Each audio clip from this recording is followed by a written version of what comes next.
सभी ने copy pen निकाल लिए। चलिए सबसे पहले लिखिए एक काम करना है आपको। आपको इस तरीके से एक कॉलम खींचना है। दो, तीन और चार, चार कॉलम खींचने हैं। और एक में लिखना है ऑर्गेनाइजेशन, दूसरे में लिखना है ईयर, मतलब एस्टैब्लिशमेंट ईयर, कब इसकी स्थापना करी गई। तीसरे में आपको लिखना है हेडक्वार्टर, और चौथे में लिखना है ऑर्गेनाइजेशन के हेड।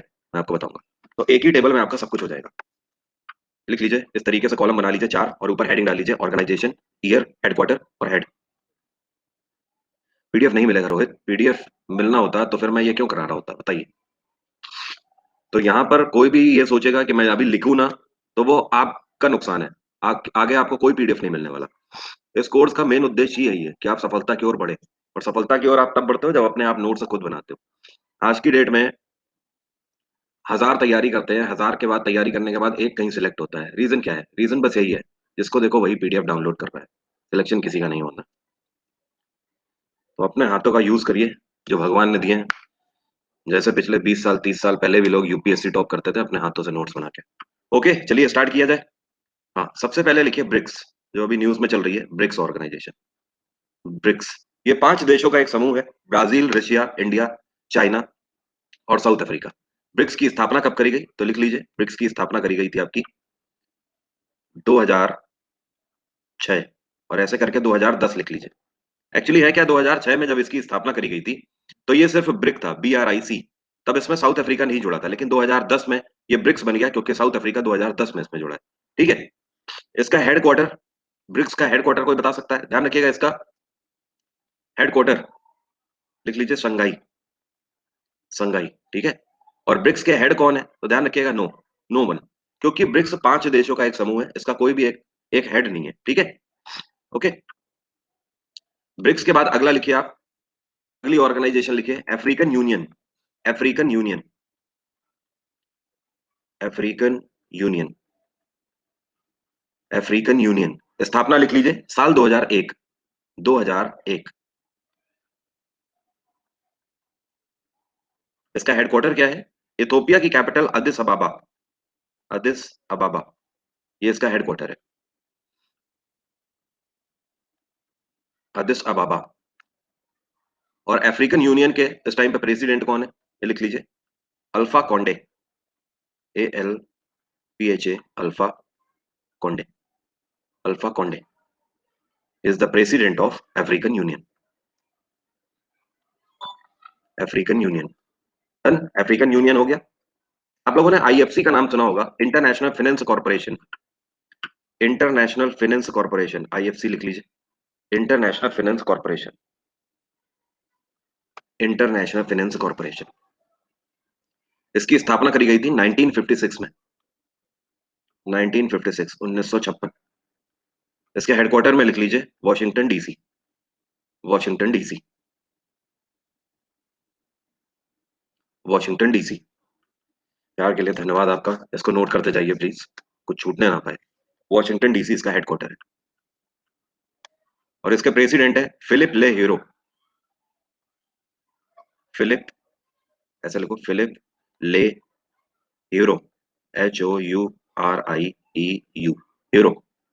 फिलिप ले हीरो। हो गई तीन ऑर्गेनाइजेशन। एक ऑर्गेनाइजेशन है जिसको बोलते हैं इंटरपोल। नाम सुना है इंटरपोल? जैसे हमारे देश की पुलिस होती है, वैसे ही वर्ल्ड की पुलिस होती है वो बेसिकली। ठीक है, लिखिए इंटरपोल, ऐसा लिखिएगा, INTERPOL। Interpole, interpole. इसी में ब्रैकेट में पहले इसका फुल फॉर्म लिख लीजिए, ऐसे करके ब्रैकेट में इसका फुल फॉर्म लिख लीजिए। फुल फॉर्म इसका क्या होता है? लिखिए, international international criminal police organisation. International criminal police organisation. International criminal police organisation. इसकी स्थापना करी गई थी 1923 में। 1923। और इसका हेडक्वार्टर क्या है? इसका हेडक्वार्टर है लियोन। लियोन, ठीक है, लियोन इसका हेडक्वार्टर है। इंटरपोल, लियोन इसका हेडक्वार्टर है। लियोन कहाँ पड़ता है? फ्रांस में पड़ता है। ब्रैकेट में, अगर आपको नहीं पता तो ब्रैकेट में यहाँ पर फ्रांस आप लिख सकते हो, फ्रांस लिख लीजिए।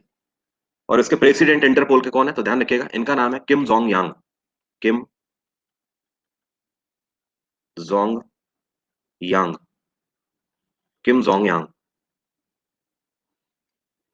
किम जोंग यांग।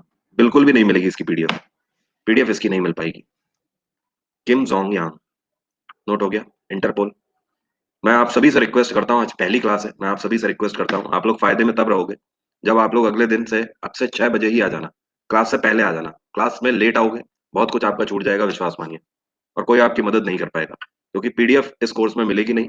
ये नोट्स कोर्स है, शायद और कोई पढ़ाता भी नहीं है अनअकैडमी में। नोट्स कोर्स मैं ही पढ़ाता हूँ, और वो इतनी जद्दोजहद मैं इसलिए लेता हूँ क्योंकि मैं चाहता हूँ कि आप अपने हाथ से नोट्स बनाएं। ये सारी चीजें खो गई हैं, जिसको देखो यार पीडीएफ ही डाउनलोड कर रहा है, पढ़ाई कोई नहीं कर रहा है। तो अगर मैं जद्दोजहद ले रहा हूँ तो विश्वास मानिए कि आपको भी टाइम से आना पड़ेगा, ठीक है। टाइम से आइए, उसी में आपका फायदा है। उसके बाद लिखिए वर्ल्ड बैंक, बिल्कुल सिंपल, पहले ऑर्गेनाइजेशन लिख लीजिए वर्ल्ड बैंक। करंट अफेयर में तो बताता ही रहता हूँ। वर्ल्ड बैंक की स्थापना कब करी गई थी? वर्ल्ड बैंक की स्थापना कब करी गई थी? 1944, 1944 लिख लीजिए। 1944। हेडक्वार्टर लिख लीजिए वॉशिंगटन डीसी। और वर्ल्ड बैंक के प्रेसिडेंट लिख लीजिए David Malpass. David Malpass, David Malpass. BRICS हो गया, अफ्रीकन यूनियन हो गया, आईएफसी हो गया, इंटरपोल हो गया, वर्ल्ड बैंक हो गया। अगला लिखिए, जैसे ये हो जाए लिखिए आईएमएफ। आईएमएफ ब्रैकेट में लिख लीजिएगा इंटरनेशनल मॉनेटरी फंड। आईएमएफ,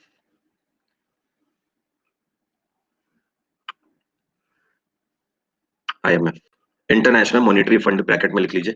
इसकी स्थापना 1944 में हुई थी। इसकी स्थापना भी 1944 में हुई, 1944। हेडक्वार्टर इसका भी है वॉशिंगटन डीसी। वॉशिंगटन डीसी इसका भी हेडक्वार्टर है। और इसमें दो लोग लिख लीजिएगा आप नाम। एक तो लिख लीजिए प्रेसिडेंट लिख लीजिए क्रिस्टलिना जॉर्जेवा। क्रिस्टलिना जॉर्जेवा,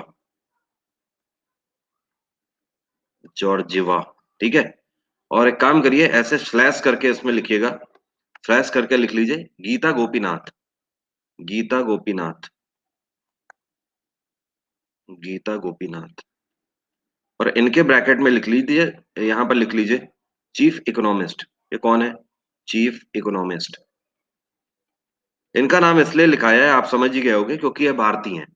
और अभी पिछले ही साल गीता गोपीनाथ को अपॉइंट किया गया है आईएमएफ में चीफ इकोनॉमिस्ट की पोस्ट पर। तो Kristalina Georgieva president, Gita Gopinath chief economist. IMF हो गया, आईएमएफ हो गया। नेक्स्ट लिखना है आपको Asian Development bank, ADB.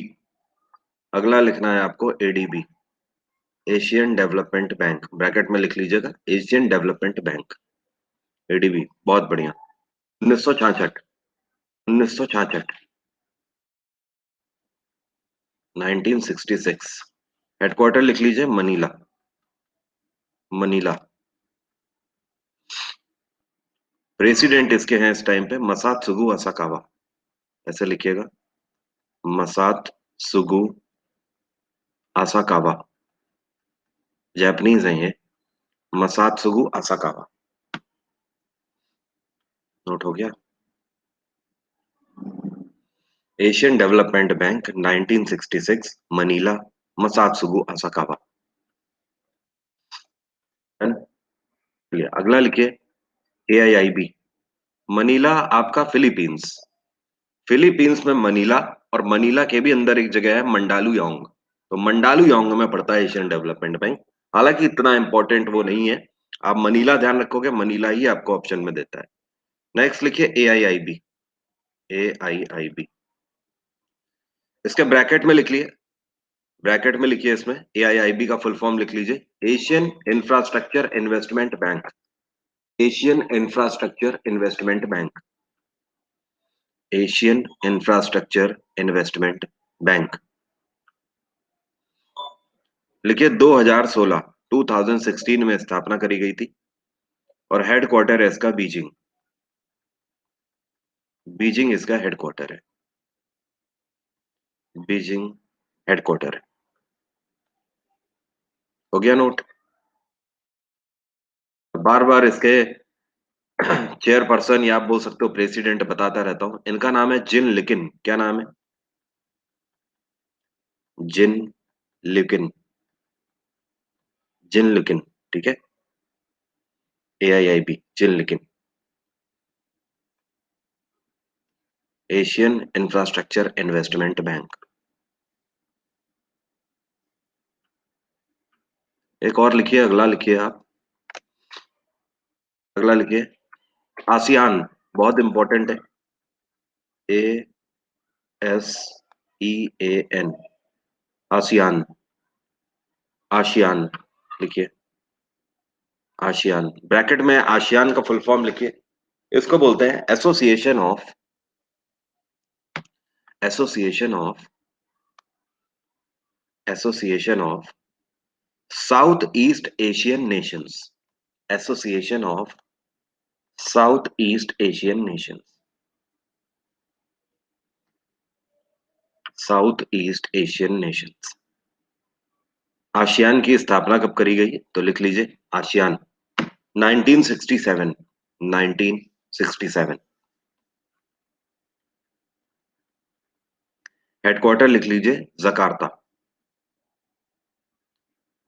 Jakarta.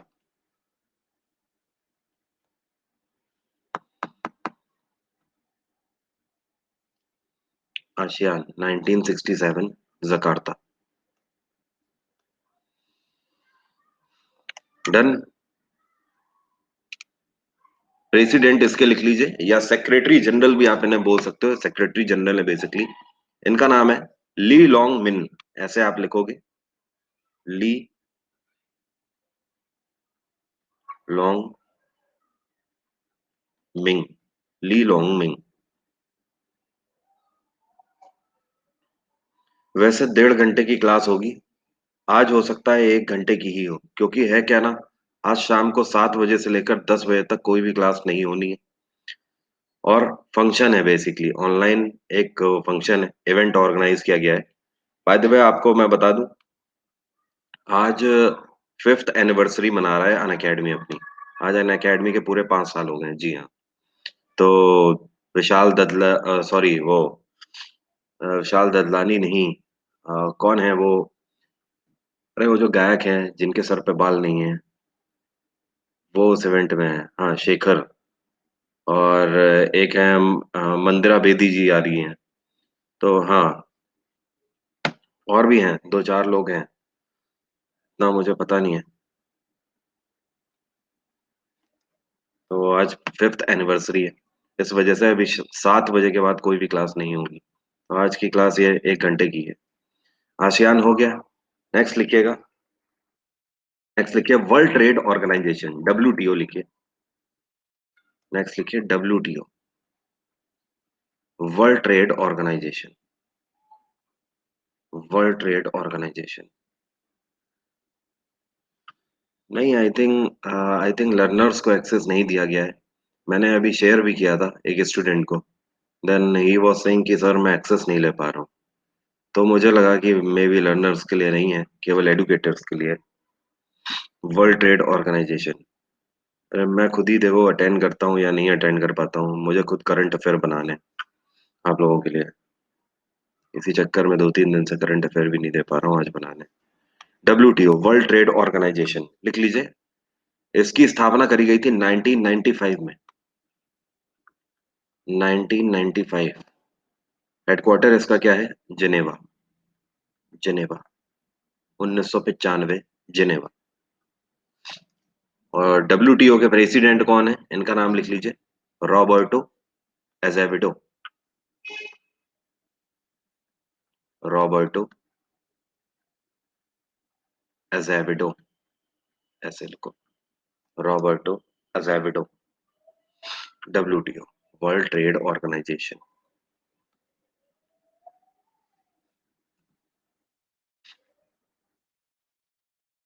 लिखिए International Court of Justice, ICJ। International Court of Justice बहुत इंपॉर्टेंट है। International Court of Justice. International Court of Justice. इसकी स्थापना 1945 में करी गई थी। 1945। इसका हेडक्वार्टर लिख लीजिए द हेग। द हेग ये पड़ता है नीदरलैंड में। HAGUE, the Hague. The Hague. ठीक है। प्रेसिडेंट इसके लिख लीजिए। प्रेसिडेंट कोई बता सकता है? प्रेसिडेंट कोई बता सकता है इसके कौन है? एनी आइडिया किसी को भी?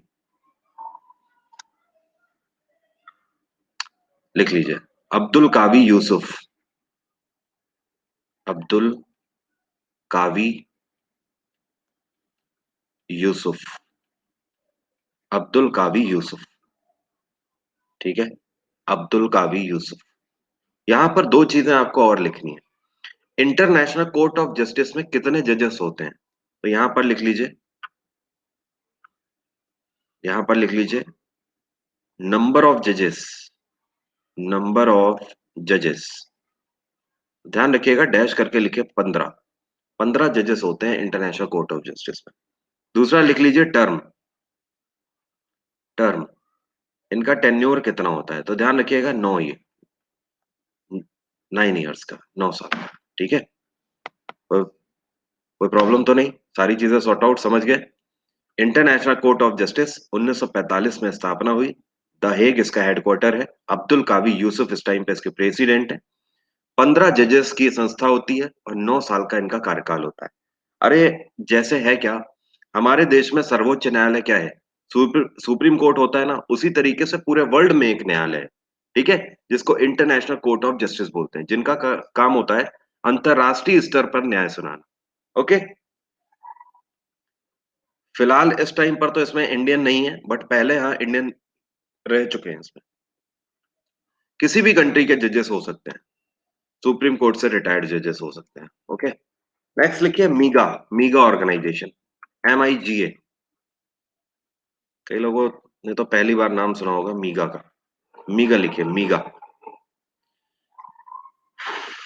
हाँ, यहाँ पर कंट्री डिस्प्यूट्स सॉल्व आउट किए जाते हैं इंटरनेशनल कोर्ट ऑफ जस्टिस में।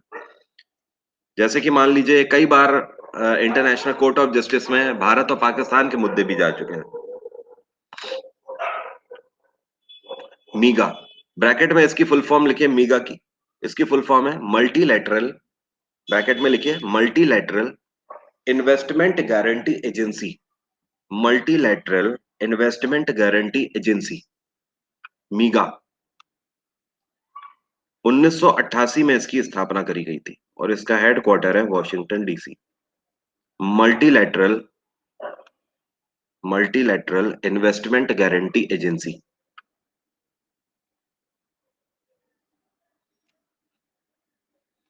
मीगा।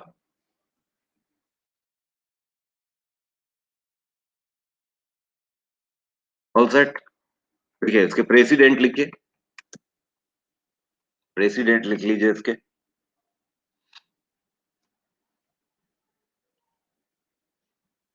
मीगा। इसके प्रेसिडेंट में लिखिए। इसके प्रेसिडेंट है इस टाइम पर कीको होंडा। कीको होंडा ऐसे लिखोगे आप। कीको Honda.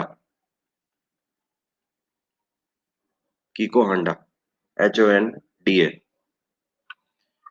Multilateral Investment Guarantee agency, कीको Honda इसके प्रेसिडेंट हैं इस टाइम पे।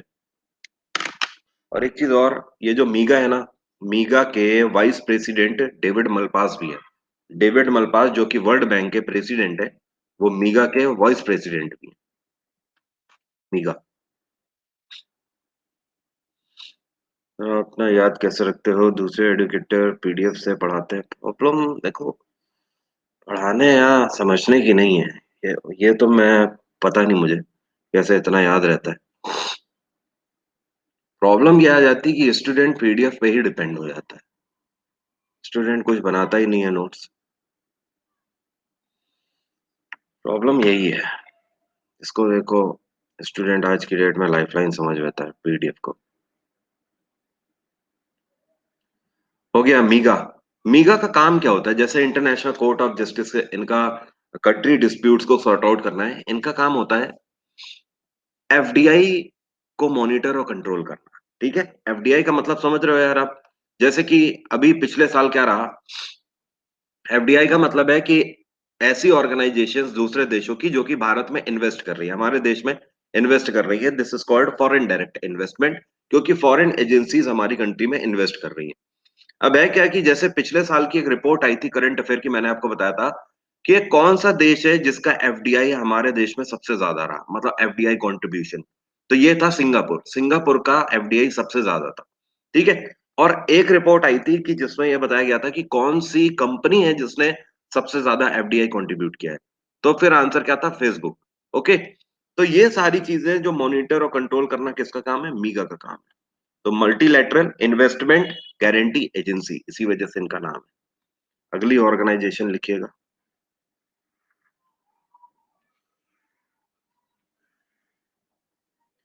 अगली ऑर्गेनाइजेशन लिखिए जो अभी न्यूज में बहुत ज्यादा थी, SCO, Shanghai cooperation organization, SCO, Shanghai corporation organization, SCO लिख लीजिए। संघाई कोऑपरेशन ऑर्गेनाइजेशन, कॉरपोरेशन मत लिखना, कोऑपरेशन आपको लिखना है, ये वाला कोऑपरेशन, ये वाला लिखना है, कॉरपोरेशन मत लिख रहे हैं। शंघाई कोऑपरेशन ऑर्गेनाइजेशन, इसकी स्थापना करी गई थी साल 2001 में, साल 2001 लिख लीजिए। इसका हेडक्वार्टर है एससीओ का बीजिंग। बीजिंग के इस टाइम पे प्रेसिडेंट कौन है, कोई बता सकता है? बीजिंग के प्रेसिडेंट कौन है? कॉरपोरेशन का मतलब होता है एक कंपनी, और कोऑपरेशन का मतलब होता है जहां पर भिन्न भिन्न देश आपस में कोऑपरेट करेंगे। बात आ रही है समझ? तो आप देखते ही हो एससीओ के कई सारे कंट्रीज हैं। व्लादिमीर नोरो तिवारी का कहना है। ओके, बिल्कुल सही, लिख लीजिए, प्रेसिडेंट लिख लीजिए, व्लादिमीर नोरो, व्लादिमीर नोरो। इसी में एक चीज और लिख लीजिए, इनके सेक्रेटरी जनरल भी कई बार आपसे पूछता है। सेक्रेटरी जनरल लिख लीजिए, ये है Rashid Alimov, Rashid Alimov, Rashid Alimov.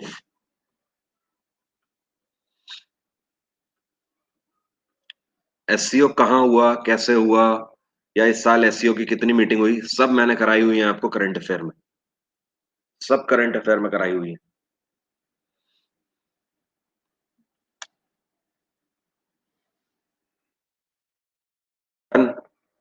एक लिखिए ओआईसी, कई बार आप लोगों ने नाम सुना होगा OIC, organisation of Islamic cooperation, OIC, organisation of Islamic corporation.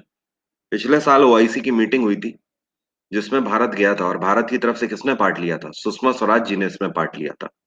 ये मीटिंग कब हुई थी? 1 और 2 मार्च को, जब अभिनंदन वर्धमान वाला केस चल रहा था। याद आया?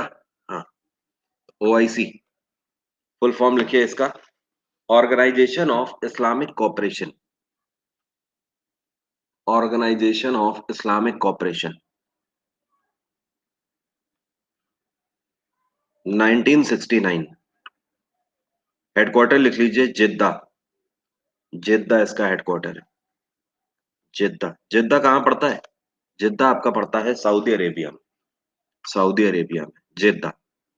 और इसके इस टाइम पे सेक्रेटरी जनरल लिख लीजिए यूसुफ अल उथमीन, ऐसा लिखेंगे, यूसुफ अल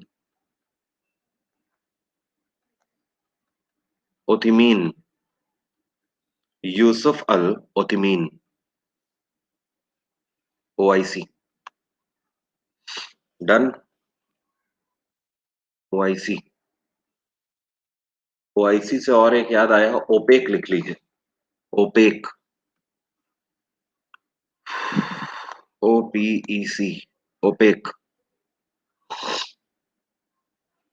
ओआईसी लिख लिया, ऑर्गेनाइजेशन ऑफ इस्लामिक कोऑपरेशन 1969, जिद्दा इसका हेडक्वार्टर है। यूसुफ अल ओतिमीन। ओपेक इसके बाद लिखिए। ओपेक फुल फॉर्म लिखिए इसकी ब्रैकेट में, organisation of Arab petroleum. Organisation of Arab petroleum exporting countries. Organisation of Arab petrol exporting countries.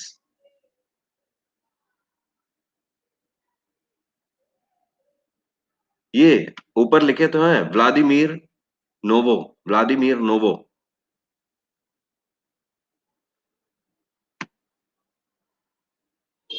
OPEC लिख लिया। ऑर्गेनाइजेशन ऑफ, माफ करिएगा, ओपेक ऐसे नहीं लिखना है। ओपेक जो organisation of Arab petroleum exporting country लिखा है, इसको लिखना है ओ ए पी सी। ठीक है, हाँ ऐसे लिखिएगा, ओ ए पी सी। ओपेक की स्थापना कब करी गई, लिख लीजिए 1968। 1968, 1968। हेडक्वार्टर लिख लीजिए कुवैत। कुवैत। हेडक्वार्टर लिखिए कुवैत। ओ ए पी सी।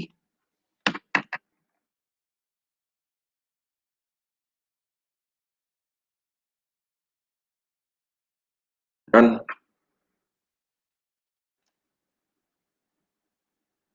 अच्छा, ओपेक की स्थापना कहाँ हुई थी, कोई बता सकता है? जब 1968 में इसकी स्थापना हुई थी तो कहीं और हुई थी। कोई बता सकता है कहाँ हुई थी उस टाइम पर स्थापना?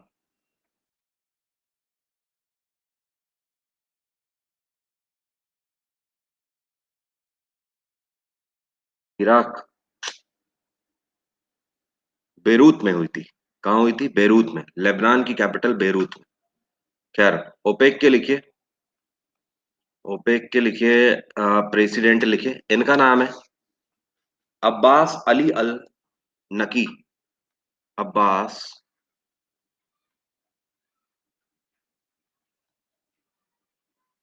अली अल नकी।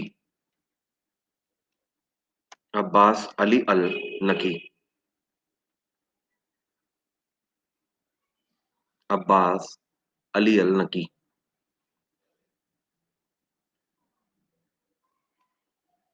डन।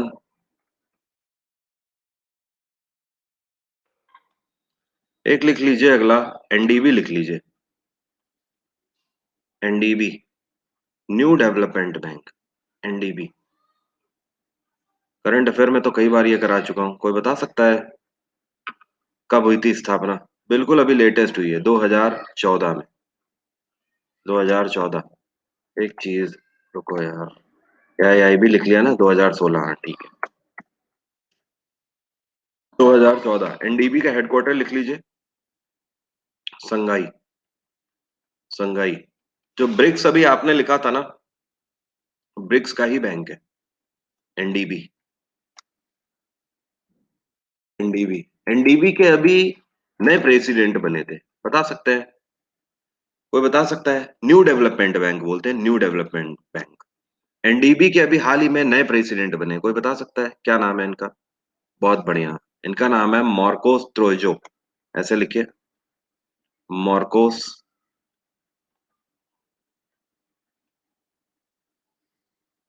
त्रोइजो। ये वाई है, वाई। मार्कोस त्रोइजो। ब्राजील के हैं ये।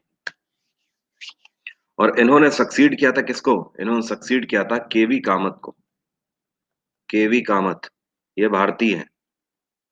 और आपको पता है केवी कामत एनडीबी के पहले प्रेसिडेंट थे, जो कि एक भारतीय थे। अब केवी कामत रिटायर हो गए हैं, इनकी जगह पर कौन आ गए? मार्कोस त्रोइजो आ गए। एनडीबी। एनडीबी के बाद अगला लिखिए नाटो, जिसका हेडक्वार्टर ब्रसल्स है। नाटो। नाटो। ब्रैकेट में इसका फुल फॉर्म लिखिए, north Atlantic treaty organisation. North Atlantic treaty organisation. North Atlantic treaty organisation, 1949। और हेडक्वार्टर इसका क्या है? बेल्जियम की capital Brussels. Brussels. NATO 1949 Brussels. Done. लिख लीजिए सेक्रेटरी जनरल इसके हैं जेंस स्टोलेनबर्ग। एनडीबी के बाद अगला लिखिए नाटो में इसका फुल फॉर्म लिखिए north Atlantic treaty organisation. North Atlantic treaty organisation. North Atlantic treaty Organization 19 Jens Stoltenberg. Jens Stoltenberg secretary general NATO.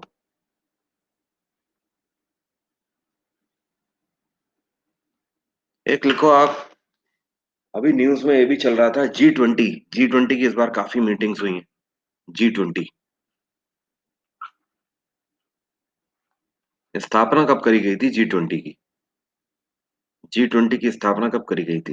Virat Kohli का कहना है 1999। क्या बात है, बिल्कुल सही। लिख लीजिए 1999। G20 का हेडक्वार्टर क्या है? G20 का एज सच कोई हेडक्वार्टर नहीं है। समझ गए? इसकी अध्यक्षता हर कंट्री करता रहता है। तो ध्यान रखिएगा G20 की अध्यक्षता इस टाइम पर किसके पास है? तो यहां पर आप लिख लीजिए करंट होस्ट कौन है? सऊदी अरेबिया है। सऊदी अरेबिया लिख लीजिए करंट होस्ट है इसका 2020 का। डन। बाकी मैंने 2024 तक की इसकी होस्टिंग आपको बताई हुई है। लिखना है तो लिख लीजिए। चलिए यहां पर सऊदी अरेबिया। ठीक है। अब देखिए सऊदी अरेबिया 2020 में रहा। अब 2021 आ रहा है, इसकी अध्यक्षता जा रही है इटली के पास। 1 दिसंबर से इटली ने ले भी ली है इसकी लीडरशिप। 2022 में इसको कौन लीड करेगा? 2022 में ध्यान रखिएगा इंडोनेशिया। 2023 में करेगा भारत। ये आपको सबसे ज्यादा इंपॉर्टेंट रखना है, याद रखना है। ये करंट अफेयर का क्वेश्चन भी है कि भारत कब करेगा। और 2024 में ब्राजील करेगा। इतना ध्यान रखिएगा। ये आगे 5 साल तक प्रोजेक्टेड है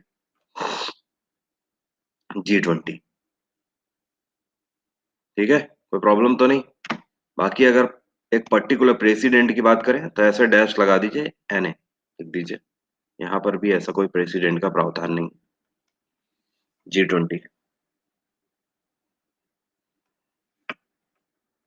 डन। एक लिख लीजिए G24। जैसे G20 है वैसे ही G24 भी है। लिख लीजिए G24।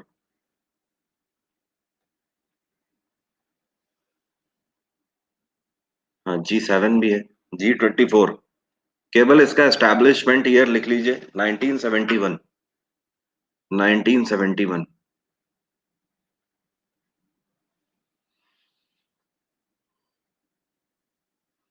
आगे डैश लगा दीजिए।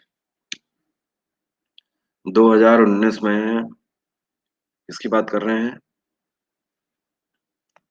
अच्छा मोहसिन का पूछना है G20 का होस्ट 2019 में कौन था? कोई बता सकता है? Who was the host of G20 in 2019? Anybody? बताओ भैया। तिवारी आंसर सही है। गेहानी आंसर सही है। जापान। ठीक है, बांग्लादेश नहीं है ना, वियतनाम था, जापान था। जापान। चलिए अगली संस्था लिखिएगा। अगली संस्था लिखिए G7। G7 7 कंट्रीज का एक ग्रुप है G7।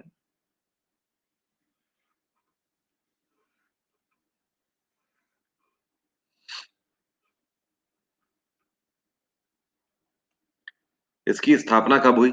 लिख लीजिए 1973। ये कौन है भाई?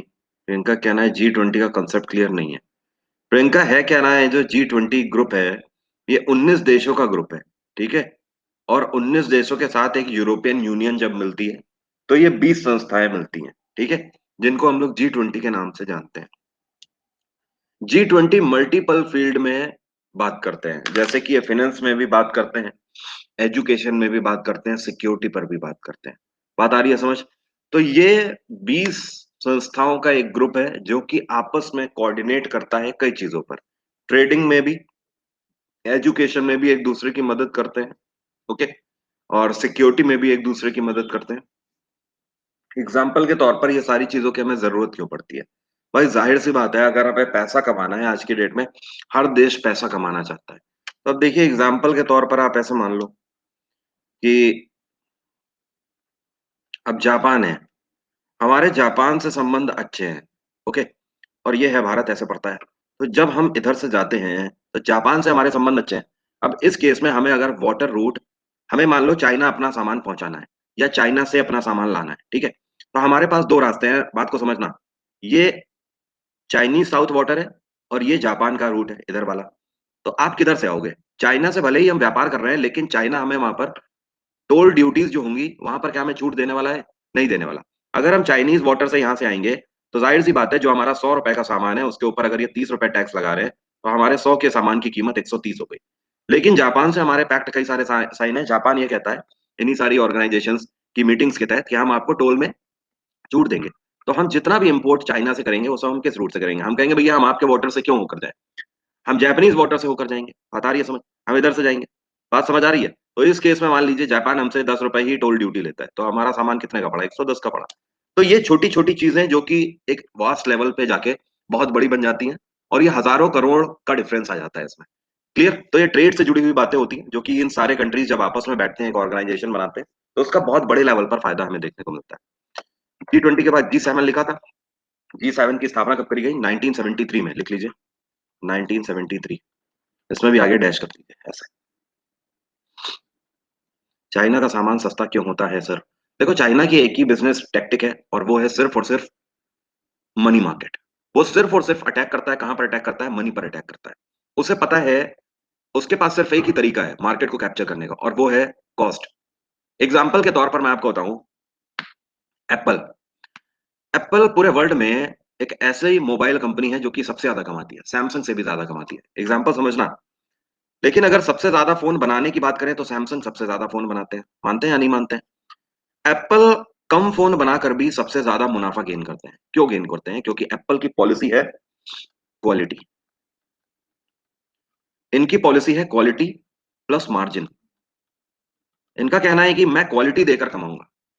लेकिन सैमसंग, सैमसंग का क्या कहना है कि थोड़ी क्वालिटी, थोड़ा मार्जिन। बात आ रही है समझ? मतलब एक बैलेंस्ड है इनका। इनका जो मॉड्यूल है बड़ा ही बैलेंस सा है। इस केस में इनको मैन्युफैक्चरिंग भी ज्यादा करनी पड़ती है, और ये तब जाकर कमा पाते हैं। लेकिन ये कम मैन्युफैक्चरिंग करके ज्यादा पैसा कमा लेते हैं, क्योंकि इनके प्रोडक्ट में मार्जिन बहुत है। अब आता है एक चाइनीज मार्केट। चाइनीज मार्केट भैया क्या करता है? वो कहता है क्वालिटी गया तेल लेने, सिर्फ और सिर्फ मार्जिन और क्वांटिटी देना है मुझे। उनका कहना मुझे क्वांटिटी देना है। एप्पल जो 50,000 में जितने फीचर दे रहे हैं, इनका कहना है मैं 10,000 में उतने फीचर दे दूंगा। क्वांटिटी रखो सिर्फ, क्वालिटी गई ऐसी तैसी। समझ गए बात? ये सक्सेस क्यों है? ये सक्सेस इसलिए है क्योंकि हमारी जो इकोनॉमी है ये मिक्स्ड इकोनॉमी। कैसी मिक्स्ड इकोनॉमी? एग्जाम्पल के तौर पर अगर बात करी जाए हमारे मार्केट की, तो भैया आप अपने आप से सोच कर देखो। एक अंकल जी मान लीजिए गोलगप्पे खिलाते हैं हमारे मार्केट की, तो भैया आप अपने आप से सोच कर देखो। एक अंकल जी मान लीजिए गोलगप्पे खिलाते हैं, उनके गोलगप्पे में हींग का भी पानी है, पुदीने का भी पानी है, धनिया का पानी है, ये पानी है, वो पानी है। 4 तरीके के पानी आपको पिलाते हैं गोलगप्पे के साथ।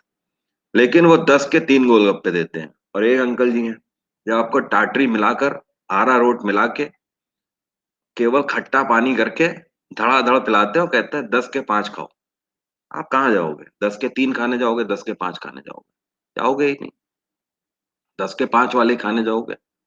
या आप चले भी गए तो जब आप सर्वे करा लोगे तो जाहिर सी बात है, सर्वे जब आप करा लोगे तो भारत में ज्यादातर तादाद ऐसी ही निकलेगी। क्योंकि हमारी हमारा जो मनी मार्केट है वो ऐसा ही है। अब आपको मैं इसका बेस्ट एग्जांपल देता हूँ। मैं वोडाफोन यूज कर रहा था, मैं आज भी वोडाफोन यूज करता हूं। लेकिन बीच में आ गया कौन? बीच में आ गया रिलायंस। और इन्होंने क्या किया? इन्होंने कहा फ्री में सिम ले जाओ हमारे। लोगों ने वोडाफोन एयरटेल जैसे नेटवर्क बंद करके फ्री वाला ये ले लिया सिम। जब आपने फ्री का सिम लिया तो शुरुआत में याद है रिलायंस में क्या कंडीशन थी? जब ये आए आए थे, जब इन्होंने फ्री में सिम बांटे थे, आवाज ही नहीं आती थी, नेटवर्क ही नहीं था बिल्कुल। बात आ रही है समझ? इन्होंने फ्री ऑफ कॉस्ट नेट दे दिया क्योंकि इन्हें पता है कि हमारा अभी कुछ है ही नहीं। लेकिन इन्हें पता था कि ये वोडाफोन और एयरटेल को compete कर पाएँगे तो सिर्फ़ और सिर्फ़ किस पर compete कर पाएँगे? पैसे पर, कॉस्ट पर। क्योंकि इन्हें पता था ये क्वालिटी में compete नहीं कर पाएँगे। क्वालिटी जो वोडाफोन के नेटवर्क की है, जो एयरटेल के नेटवर्क की है, उसमें कर ही नहीं सकते थे क्योंकि सही तरीके से नेटवर्क ही नहीं एस्टेब्लिश था। तो इन्होंने कहाँ पर टारगेट किया? इन्होंने मार्केट में कॉस्ट पर टारगेट किया और लोग टारगेट हुए। लोगों ने लाइन लग के सिम खरीदे और जब सिम खरीद लिए तो देखो हमारी सोच कैसी है? हमारी सोच ये है कि हमने पैसा इसका हमें बहुत नॉमिनल देना पड़ा या पैसा तो हमें देना ही नहीं पड़ा, ठीक है? अब देखो हमारी बातें भी इफ़ेक्ट हो रही थी। हमारी कॉल ड्रॉप हो रही है। हम बार-बार यूँ करके बात कर लेंगे, हैं? आवाज़ नहीं सुनाई पड़ रही है। अरे यार थोड़ा तेज़ बोलो यार, आवाज़ नहीं सुनाई अरे, अरे 1 मिनट यार रुको, खिड़की से अभी कूद जा रहे हैं, अभी बाहर निकल आ रहे हैं। हमें वो सब मंज़ूर है, हमें वो सब मंज़ूर है, कोई दिक्कत नहीं है। लेकिन हमें चीज़ फ्री में मिल रही है दैट्स इट, हमें ये चाहिए। मानते हैं या नहीं मानते हैं? अगर ऐसा ना होता, तो हम क्वालिटी से कॉम्प्रोमाइज़ क्यों करते? आपने देखा कि हम क्वालिटी से कॉम्प्रोमाइज़ तैयार करने को तैयार हो गए, बशर्ते वो चीज़ हमें मिल गई मुफ्त में, राइट? बात आ रही है समझ? अब कुछ लोग मेरे भी जैसे थे, लेकिन ऐसे लोगों की मेजॉरिटी नहीं है ऐसे लोगों की। कुछ लोग मेरे जैसे थे, मुझे लग रहा था कि यार मेरा काम अफ़ेक्टेड होगा। मुझे ऐसा लगा कि यार मैं जाके यार लाइन में लगूँगा, उतना तो पहली चीज़ मेरे पास समय होना चाहिए और उसके बाद यार मैं यूज़ करूँगा, वो कॉल ड्रॉप होगी और मैं हो जाता हूँ यार इरिटेट सच में। लेकिन ऐसे लोगों की मेजॉरिटी नहीं है, मेजॉरिटी ऐसे लोगों की है। तो मार्केट भी तो ऐसे ही लोगों से चल रहा है। क्लियर? इस वजह से चाइनीज़ प्रोडक्ट हमेशा सस्ता होता है, वो मार्केट में कॉस्ट से अटैक करते हैं, क्वांटिटी से नहीं करते अटैक, ठीक है? ऐसा नहीं है कि इनका अपना मार्केट नहीं है, इनका भी अपना बाज़ार है एप्पल का, लेकिन इनका बाज़ार कहाँ है? यूएस में, अमेरिका में।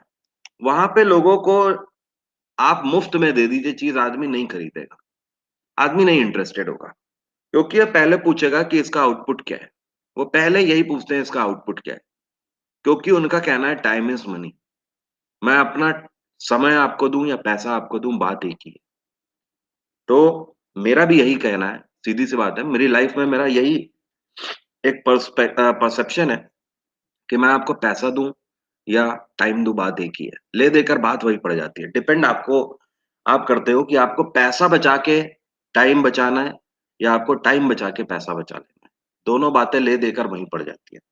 लेकिन अल्टीमेटली जो लोग टाइम बचाते हैं, वो लोग ज़्यादा पैसा कमाते हैं। जो लोग पैसा बचाते हैं, वो टाइम नहीं कमा पाते। टाइम को आप कैसे कमा सकते हो? टाइम तो ऊपर वाले की देन है, वो किसी के लिए रुका ही नहीं है। तो आप टाइम जितना बचा लोगे, पैसा उतना ज़्यादा कमा लोगे।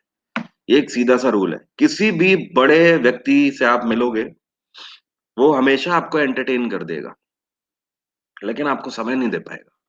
कभी भी आप गौर करना, वो आपको एंटरटेन कर देगा, आपको फैसिलिटी दे देगा, बट आपको समय नहीं दे पाएगा, क्योंकि उसकी नज़र में समय की ज़्यादा वैल्यू है टाइम से। और एक टाइम आएगा आपकी भी लाइफ में, अभी आपको ये सारी बातें काफ़ी हेवी लगती हैं, लेकिन एक टाइम आएगा जब आपको भी पता लगेगा कि यार नहीं यार, टाइम इज़ मनी। आपको ये लगेगा यार पैसे ले लो यार, ठीक है, लेकिन टाइम मत लो। तो होता है ये एक टाइम के बाद। G7 हो गया। चलिए अगला एक और लिखिए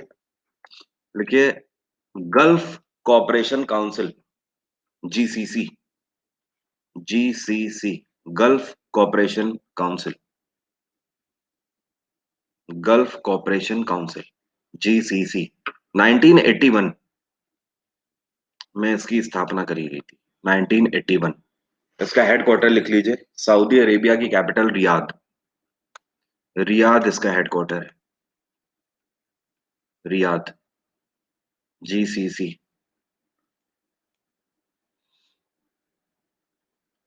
धन्यवाद अवधेश।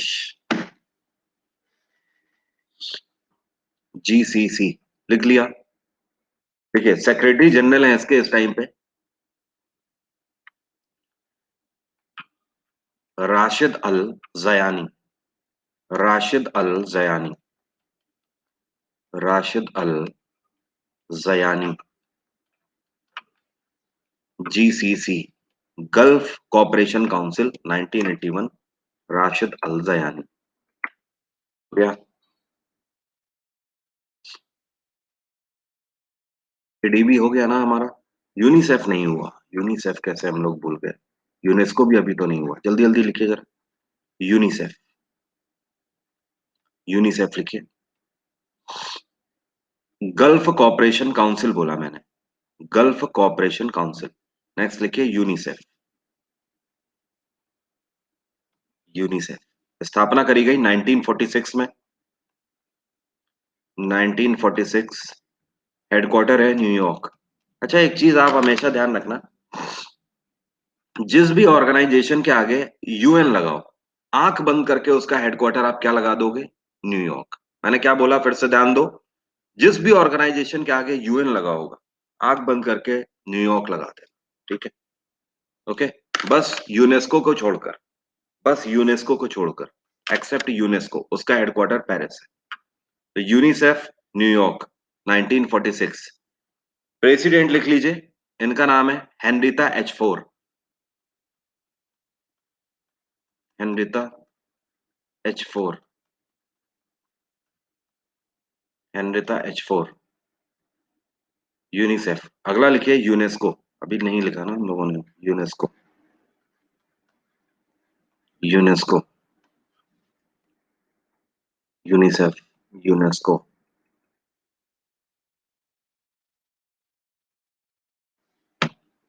यूनेस्को हेडक्वार्टर लिख लीजिए पेरिस, और इसकी स्थापना करी गई थी 1945 में, 1945। हेडक्वार्टर है पेरिस, हेडक्वार्टर पेरिस। प्रेसिडेंट लिख लीजिए ऑड्रे अजोले, ऑड्रे अजोले,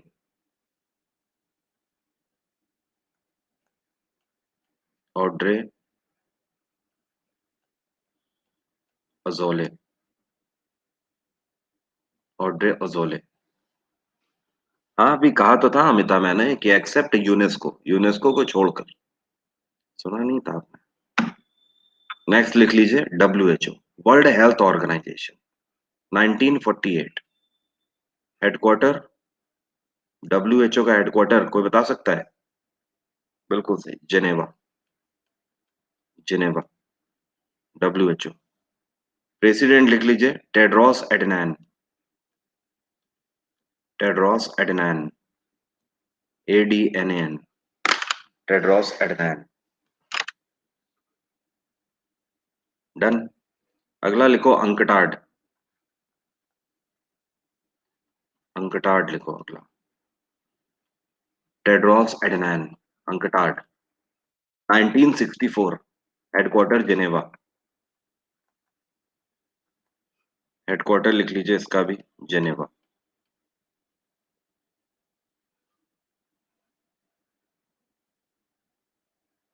जी हाँ, प्रेसिडेंट चेंज होते रहते हैं। अंकटाड। प्रेसिडेंट लिखिए मुखीसा किटुई। जी हाँ, पूछता है president. Mukhisa Kituyi, Mukhisa Kituyi. UNCTAD, Mukhisa Kituyi. UNCTAD का फुल फॉर्म जिसको नहीं पता लिख लीजिएगा, United Nations conference on, United Nation conference on trade and development, United Nations conference on trade and development.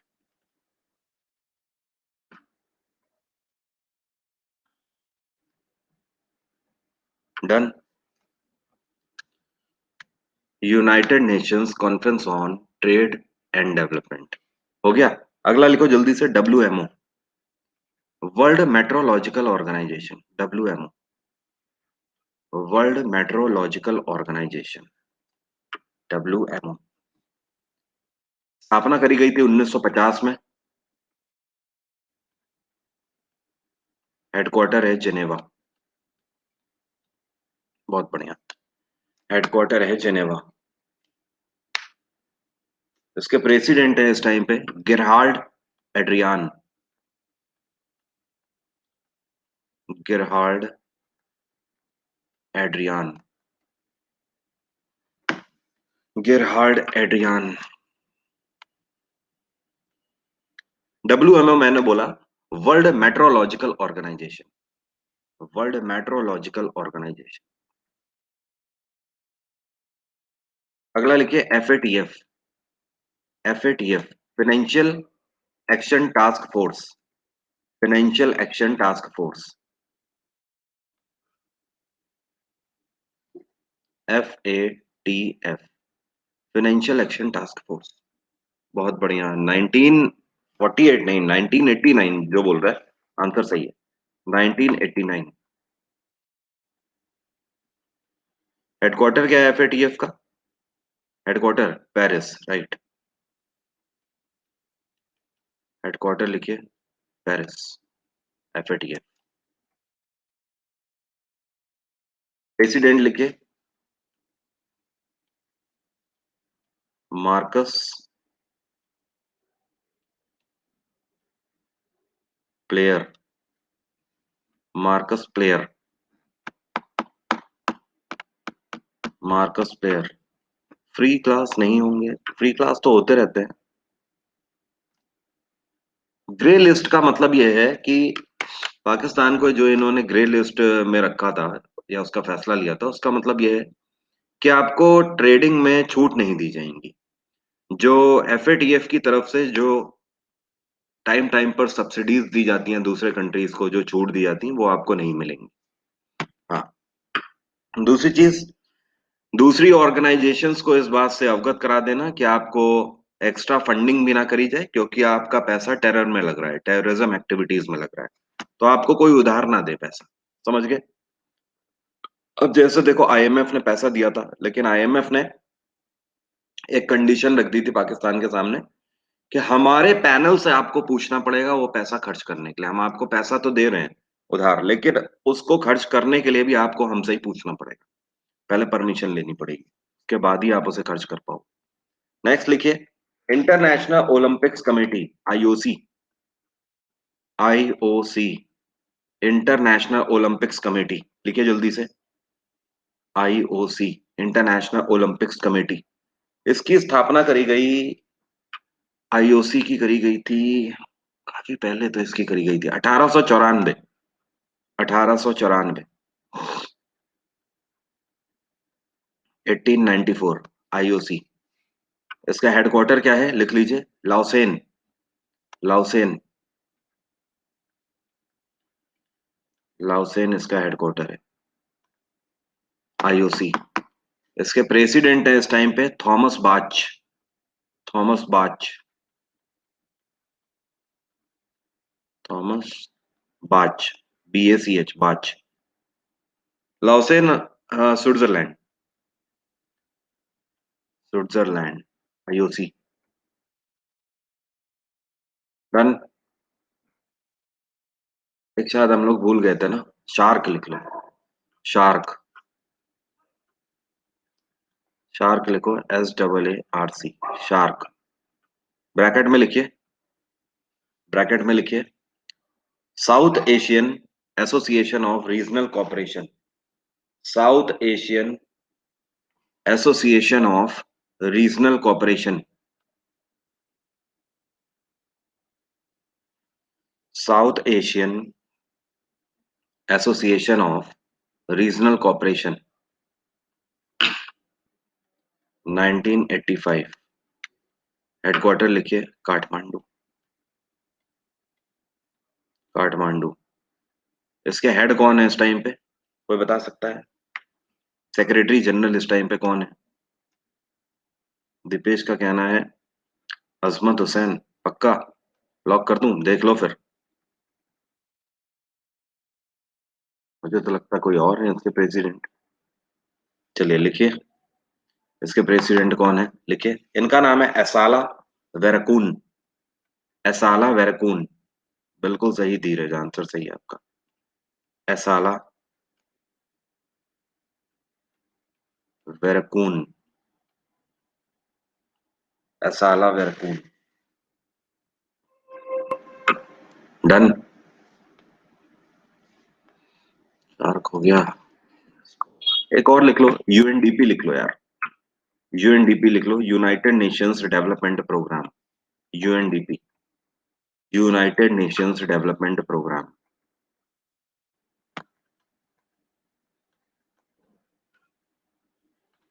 Headquarter इसका क्या है? बिल्कुल सही, न्यूयॉर्क लिख लीजिए। इसकी स्थापना कब करी गई? 1948 नहीं, 1965। यूएनडीपी 1965। हेडक्वार्टर लिखिए New York. United Nations Development Programme. President लिखिए H M Steiner. H M Steiner.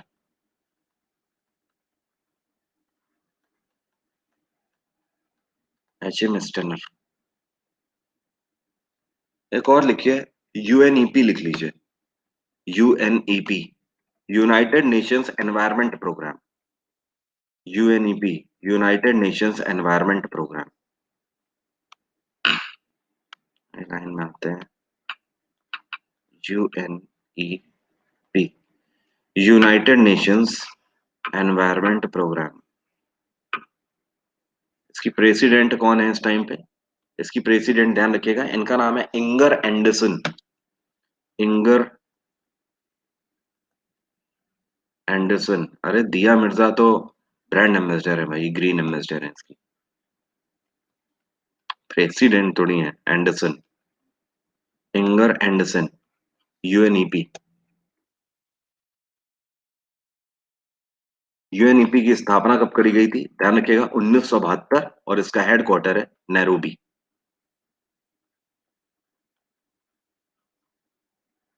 Kenya की कैपिटल नैरोबी, इसका headquarter.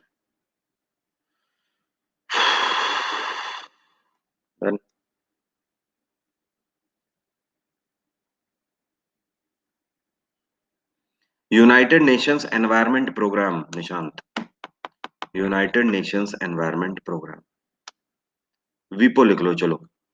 World intellectual property organisation, वीपो लिखिए सभी लोग। वीपो। ये एफएटीएफ हो चुका है, वीपो लिखिए। World intellectual property organisation, 1967। Geneva इसका हेडक्वार्टर है। और इसके हेड कौन है? तो ध्यान रखिएगा, इनका नाम है डैरन तंग। डैरन तंग। डैरन तंग। चलिए, आज की बात यहीं तक रहेगी, ठीक है। आज की बात यहीं तक रहेगी, इसके आगे नेक्स्ट क्लास में यहीं से उठाऊंगा टॉपिक। सेकंड स्लाइड, मैं सारी स्लाइड एक बार ओपन कर देता हूँ, आप लोगों को स्क्रीनशॉट लेना हो तो ले लेना। सबसे पहली स्लाइड, फटाफट ले लीजिएगा स्क्रीनशॉट। अरे शांत हो जा भाई, इतनी तेज हॉर्न क्यों बजा रहा है यार? अपनी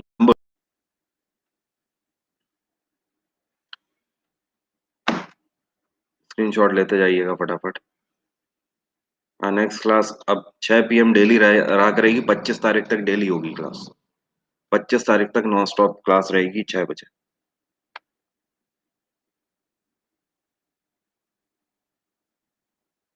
अब कल से नॉर्मली सारी क्लासेस होनी है, जो भी बैच पर आप लोग आ जाया करो। होता क्या है ना, कि मेरी क्लास की खास बात है, मेरी क्लास लेट नहीं स्टार्ट होती, या तो होगी ही नहीं,